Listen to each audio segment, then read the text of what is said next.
என் ஆள் Nicholas Pooran Abhishek சர்மாவை பாராட்டிய universe boss Chris Gayle. West Indies முன்னாள் வீரரும் கிரிக்கெட் உலகின் ஜாம்பவானுமான கிறிஸ் கெயில் இந்தியாவின் IPL தொடரில் தனது ஆதிக்கத்தை செலுத்தியவர். யூனிவர்ஸ் பாஸ் என்று செல்லமாக அழைக்கப்படும் கிறிஸ் கெயில் சமீபத்தில் காஜியாபாத்தில் நடைபெற்ற ப்ரோ கிரிக்கெட் லீக்கின் 2வது சீசன் தொடக்க விழாவின் போது பேட்டி ஒன்றை அளித்தார். அப்போது நடப்பு IPL 2025 தொடரில் அவரது அதிரடி ஆட்டத்தை நினைவுபடுத்தும் வகையில் விளையாடி வரும் அபிஷேக் சர்மா மற்றும் நிக்கோலஸ் பூரன் ஆகியோரை பாராட்டி பேசினார்.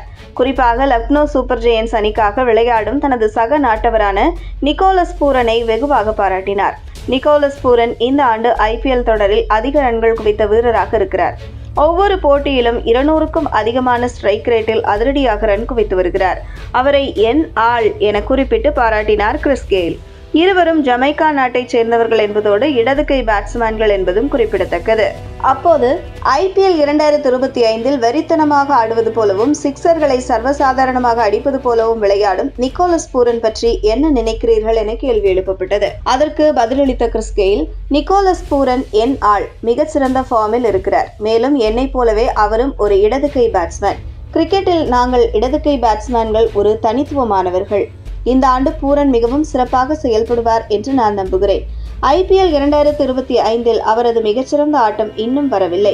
அவர் பந்தை மிக நேர்த்தியாக அடிப்பவர். பந்து வீச்சாளர்கள் நிச்சயமாக அவருக்கு பந்து வீச பயப்படுகிறார்கள்.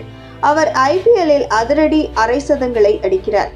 இப்போது அவர் அந்த 50 சதங்களை மாற்ற வேண்டும் என்று நான் விரும்புகிறேன் என்று அவர் தெரிவித்தார். மேலும் உங்களின் மற்ற முன்னாள் அணியான பஞ்சாப் கிங்ஸ் பற்றி என்ன நினைக்கிறீர்கள்? ரிக்கி பாண்டிங் மற்றும் ஸ்ரேயாஸ் ஐயர் கூட்டணியில் இந்த முறை பஞ்சாப் கிங்ஸ் சிறப்பாக செயல்படும் என்று நினைக்கிறீர்களா என்ற கேள்விக்கு யூனிவர்ஸ் பாஸ் கிறிஸ் கெயில் இல்லாமல் பஞ்சாப் கிங்ஸ் எப்படி விளையாட முடியும்? ஆனால் நகைச்சுவையை தவிர்த்து பார்த்தால் இந்த முறை அணி மிகவும் சமபலத்துடன் இருப்பதாக நான் நினைக்கிறேன் என்றும் இந்த அணியை மிகச்சிறப்பாக வழிநடத்தும் ஸ்ரேயாஸுக்கு பாராட்டுகளும் தெரிவித்துள்ளார். மேலும் பாண்டிங் மற்றும் ஸ்ரேயாஸ் கூட்டணி நன்றாக பொருந்தி போயுள்ளது.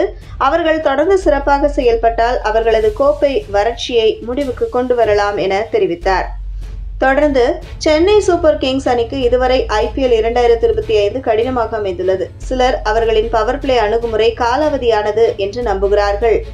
அதற்கு உங்கள் கருத்து என்ன? கிறிஸ் கெயிலிடம் எழுப்பிய கேள்விக்கு, ஆம், இந்த சீசனில் CSKவுக்கு சரியாக அமையவில்லை என்றும், ஆனால் அவர்கள் 5 முறை சாம்பியன்கள் என்பதை நாம் மறந்துவிடக்கூடாது எனவும் கிறிஸ் கெயில் தெரிவித்தார். அவர்களை ஒருபோதும் குறைத்து மதிப்பிட முடியாது. ஸ்டீஃபன் பிளம்மிங் மற்றும் MS தோனி என 2 கூர்மையான சிந்தனையாளர்கள் அவர்களிடம் உள்ளனர். ஒரு அணியை உருவாக்குவதிலும் மறுகட்டமைப்பதிலும் அந்த இருவரும் வல்லவர்கள். அவர்கள் மீண்டு வர ஒரு வழியை கண்டுபிடிப்பார்கள் என்று நான் உறுதியாக நம்புகிறேன் என கிறிஸ் கெயில் தெரிவித்துள்ளார்.